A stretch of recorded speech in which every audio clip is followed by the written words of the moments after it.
प्रधानमंत्री जी कहते हैं पकौड़े तलो, मैंने तुम्हारा बेटा बीसीसीआई का चेयरमैन बनेगा, हम पकौड़ा तलेंगे, तुम्हें चुतिया समझे हो का। 4 लाख युवाओं को रोजगार दे दिया। दिल्ली के अंदर बैनर लगवाते हैं, मध्य प्रदेश के अंदर बैनर लगवाते हैं और उत्तर प्रदेश में कोई लोगों को रोजगार नहीं मिला। ये सरकार फर्जी है। निजीकरण अगर देश के लिए फायदा है तो तुम भी अपनी पत्नी को निजीकरण कर दो, अरे अपनी पत्नी को छोड़ को निजीकरण कर दो। IAS अधिकारी को जेल में डाल देंगे, ये बिल्कुल गलत है। उनको जल्द रिहा करना चाहिए, चुनाव लड़ेंगे। अरे योगी जी खुद गुंडे हैं तो गुंडे क्या थर थर कांपेंगे, थर थर क्या कांपेंगे। जो खुद गुंडे हैं, जो गुंडों को बढ़ावा देने का काम कर रहे हैं, अब किसको गुंडा कहती है आप बताइए। जो पूर्व IPS ऑफिसर थे अमिताभ ठाकुर, उनको गिरफ्तार कर लिया गया है और उन्होंने अपनी जो चुनाव लड़ने की बात की थी वो CM योगी के खिलाफ की थी। तो क्या लगता है इसी वजह से उन्हें गिरफ्तार किया गया है? आप भी गिरफ्तार हो सकती हैं। अच्छा। जब देश में सच्चाई दिखाएगा, देश में सच्चाई बोलेगा और संविधान और लोकतंत्र बचाने की बात करेगा, सरकार को आईना दिखाएगा, वह जेल जाने के लिए तैयार रहेगा। ये नया बात थोड़ी है। उत्तर प्रदेश के अंदर कपिल खान को इन्होंने 7.5 महीने जेल के अंदर रखा हुआ। क्या वो अपराधी था क्या? एक डॉक्टर को 7.5 महीने रखे हुए हैं। दिल्ली के अंदर जब दंगा होता है तो सोशल एक्टिविस्ट को 2 साल के अंदर रखे हुए हैं। ये तो IAS ऑफिसर थे, इन्होंने तो सच्चाई की बात की है। और क्या लोकतंत्र में चुनाव लड़ना अधिकार नहीं है क्या? क्या योगी के खिलाफ वो पूर्व IAS अधिकारी हैं, क्या चुनाव नहीं लड़ सकते हैं? ये दर्शाता है कि उत्तर प्रदेश के अंदर लोकतंत्र और संविधान को खत्म कर करके ताक पर रख के वहां पर तानाशाही चल रहा है योगी जी का। योगी जी का जो मर्जी होगा वही करेंगे।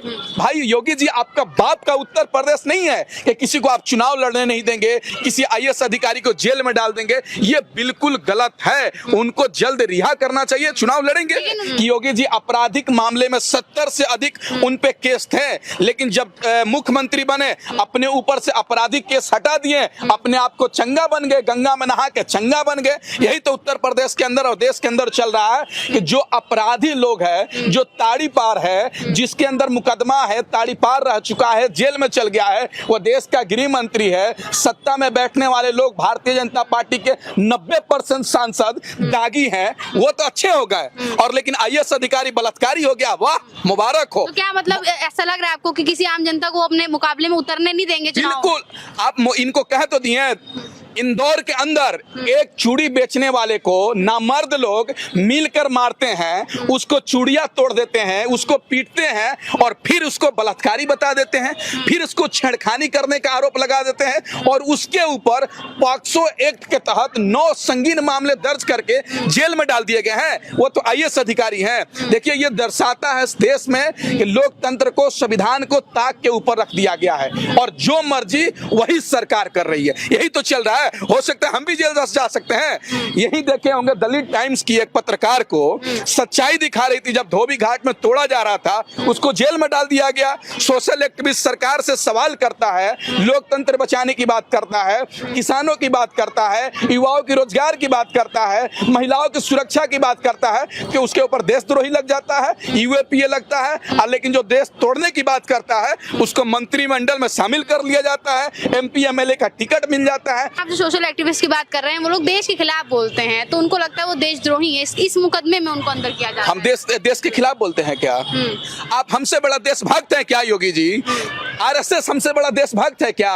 RSS अपने कार्यालय में 50 साल तक, लंबे समय तक तिरंगा झंडा नहीं फहराता है, वह देशभक्त हो गया। वाह, तिरंगा झंडा के ऊपर भारतीय जनता पार्टी अपने झंडा रखती है, वह देशभक्त हो गई। वाह, बधाई हो। और हम जैसे लोग जो देश की तिरंगा को आन बान समझते हैं, उसके लिए गोली खा जाते हैं, हम देशद्रोही हो गए। वाह, ये लोग देश तोड़ने की बात करते हैं, गोडसे को मानते हैं और गांधी के हत्यारे को पूछते हैं, वो देशभक्त हो गए। और हम बापू को पूछते हैं तो देशद्रोही हो गए। यही तो देश में चल रहा है। आपने RSS की बात की है, अभी अखिलेश यादव ने आरोप लगाया है कि RSS को जो है गांव-गांव पहुंचाया जा रहा है ताकि माहौल खराब किया जाए। तो RSS का माहौल खराब करती है?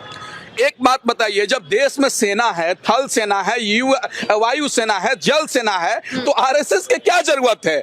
आरएसएस के लोग कहते हैं कि मैं स्वयं सेवक हूं, लेकिन बिहार के अंदर, देश के अंदर अभी भी लोग बाढ़ में घिरे हुए हैं, एक चावल दाल लेके नहीं पहुंच रहे हैं। तो कौन चीज का सेवक भाई? बनारस डूब रहा है, बिहार का सीमांचल डूब रहा है, मिथिला डूब रहा है, कोसी डूब रहा है, वहां पर एक लीटर आप दूध नहीं पहुंचा रहे हैं, 1 किलो चूड़ा नहीं पहुंचा रहे, एक मोमबत्ती नहीं पहुंचा रहे हैं, तो कौन सी का स्वयं सेवक? देखिए, यह सरकार 2022 में चुनाव लड़ने के लिए देश की माहौल को खराब करने का काम कर रही है। सबसे पहले इन्होंने शुरू किया दिल्ली के जंतर मंतर पे अपने दंगाइयों को भेजकर मुसलमानों को गाली देने के लिए। फिर उसके बाद उत्तर प्रदेश के अंदर कानपुर में एक बैटरी रिक्शा वालों को मरवाया जाता है, हिंदू समुदाय खुश हो जाएंगे। इंदौर में वहां पर चूड़ी बेचने वालों को मरवाया जाता है, तस्लीम को। और इंदौर के अंदर ही, मध्य प्रदेश के अंदर ही देवास में एक बुजुर्ग को जो फेरी करके अपने जीवन यापन करता है, उस पर हमला करते हैं। और दुर्भाग्य तो तब हो गया, हमलावर को 24 घंटे के अंदर थाना से बेल मिल जाता है, लेकिन जिसको पीटा जाता है उसको जेल भेज दिया जाता है। हमारा देश का संविधान कहाँ चला गया? लेकिन कहा तो जा रहा है कि उत्तर प्रदेश की, ओ योगी जी की खास तौर से जो कानून व्यवस्था है बड़ी दुरुस्त हो गई है। कैसे दुरुस्त है? मतलब आप भी पत्रकार हैं ना, आप दिल्ली उत्तर प्रदेश में गली गली घूम रही हैं, अब बताइए उत्तर प्रदेश के अंदर अपराध मुक्त बन गया, भ्रष्टाचार मुक्त उत्तर प्रदेश बन गया, उत्तर प्रदेश गड्ढे मुक्त बन गए। क्या जो वादा किया था योगी जी पूरा कर दिए? कैसे अपराध? अब जिस राज्य का मुख्यमंत्री खुद अपराधी हो, वो अपराध मुक्त कैसे बना सकता है भाई? दिन दहाड़े हमारी बहन बेटियों का बलात्कार हो रहा है, रेप हो रहा है, चोरी हो रहा है, मर्डर हो रहा है, किडनैपिंग हो रहा है, बच्चों को मारा जा रहा है, वो मैंने अपराध मुक्त हो गया। वाह, यही तो देश चल रहा है। उत्तर प्रदेश के अंदर आपने देखा होगा जिला परिषद, लेकिन थर-थर कांपते हैं गुंडे योगी जी। कौन? योगी जी के नाम। अरे योगी जी खुद गुंडे हैं, तो गुंडे क्या थर-थर कांपेंगे? थर-थर क्या कांपेंगे? जो खुद गुंडे हैं, जो गुंडों को बढ़ावा देने का काम कर रहे हैं। आप किसको गुंडा कहती हैं? आप बताइए हमको।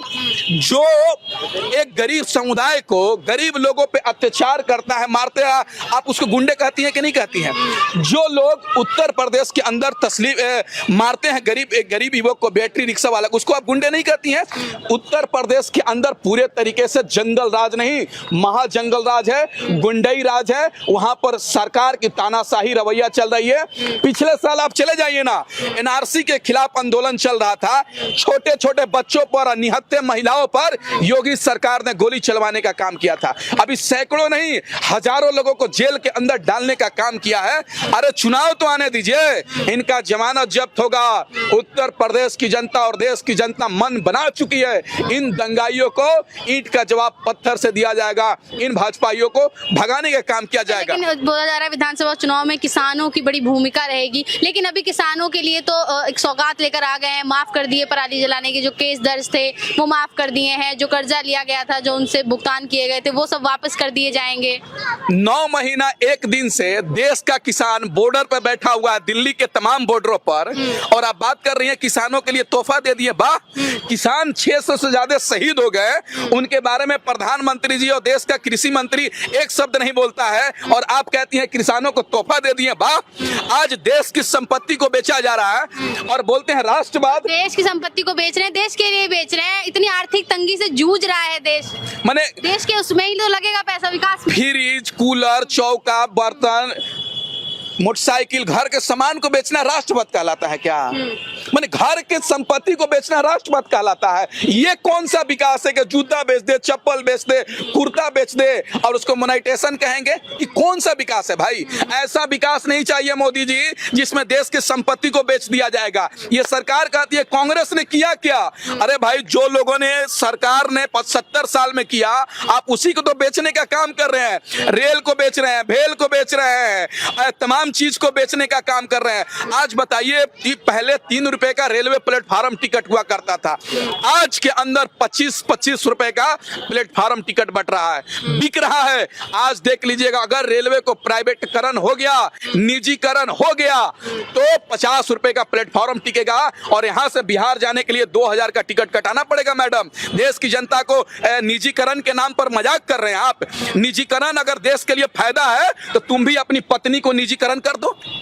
हर चीज को निजीकरण कर रहे हो तो संसद को भी निजीकरण कर दो। कहाँ पत्नियां हैं अब उनकी। नहीं है तो भाजपा के नेताओं की कार्य, अपनी पत्नी को छोड़ को निजीकरण कर दो। अच्छा, योगी आदित्यनाथ के आवास के बाहर जो रोजगार के लिए धरने चल रहे हैं, प्रदर्शन चल रहे हैं, उसमें लाठीचार्ज किया गया है कई बार और अभी हाल फिलहाल में फिर से किया गया है, तो क्या इसका असर दिखेगा विधानसभा चुनाव में? गोली चलेगा वहाँ, बम चलेगा। इतना तनाशाह मुख्यमंत्री है, वो खड़े खड़े गोली मरवा सकते हैं योगी जी, जेल में डलवा सकते हैं। कहते हैं कि 4 लाख युवाओं को रोजगार दे दिया, दिल्ली के अंदर बैनर लगवाते हैं, मध्य प्रदेश के अंदर बैनर लगवाते हैं और उत्तर प्रदेश में कोई लोगों को रोजगार नहीं मिला। ये सरकार फर्जी है और फर्जी तरीके से लोगों को बहकाने का काम कर रही है।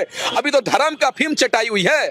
अगर जिस दिन देश का युवा सड़क पर आ जाएगा तो ये सड़क सरकार को चलना मुश्किल हो जाएगा। सरकार तो अभी जय श्री राम बोलवा रही है, देश के हिंदू भाइयों के बच्चों से कहती है तुम जय श्री राम बोलो, मुसलमानों को गाली दो, लेकिन अमित शाह अपना बेटा को बीसीसीआई का चेयरमैन बना देता है। यही तो सोचने वाली बात है कि जिसके अंदर योग्यता नहीं, जिसको बॉलिंग फेंकने नहीं आता है, बैट पकड़ने नहीं आता है, वो बीसीसीआई का चेयरमैन बन जाता है। और जो हम जैसे लोग जब एमए कर लेते हैं तो प्रधानमंत्री जी कहते हैं पकौड़े तलो, माने तुम्हारा बेटा बीसीसीआई का चेयरमैन बनेगा, हम पकौड़ा तलेंगे, तुम्हें चुतिया समझे हो का? यह सरकार को फेंकना पड़ेगा उखाड़ कर। अच्छा, किसान विरोध में है, युवा भी घर के बाहर विरोध कर रहे हैं और मुस्लिम हिंदू मुस्लिम बहुत हो रहा है इस वक्त। अभी एक और मध्य प्रदेश की आई है जिसमें आधार कार्ड नहीं था उन बुजुर्ग के पास तो उन्हें पीटा गया है। ठीक है, इतना सब कुछ देश में माहौल खराब हो चुका है, लेकिन उसके बावजूद जो सीएम योगी या पूरी भाजपा है वो काफी एकदम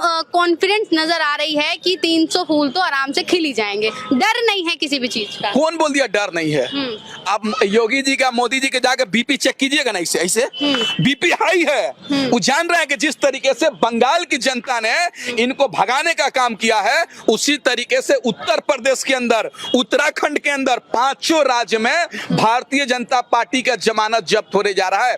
किसके आधार पे वोट देंगे? मैंने किसके आधार पे वोट देंगे? ना तुमने रोजी दिया, ना रोटी दिया, ना कपड़ा दिया, ना महंगाई कम किया, बल्कि 300 का सिलेंडर 900 रुपये कर दिया, 60 रुपये का डीजल तुमने 110 रुपये कर दिया, 55 रुपये का 65 रुपये का पेट्रोल 115 रुपये कर दिया। किस आधार पे वोट देंगे भाई? आसमान पे महंगाई है। सुनिए ना, दारू बंद, दारू खुला है कि दारू पी के नशे में चूर हो जाइए, लेकिन यूनिवर्सिटी बंद है।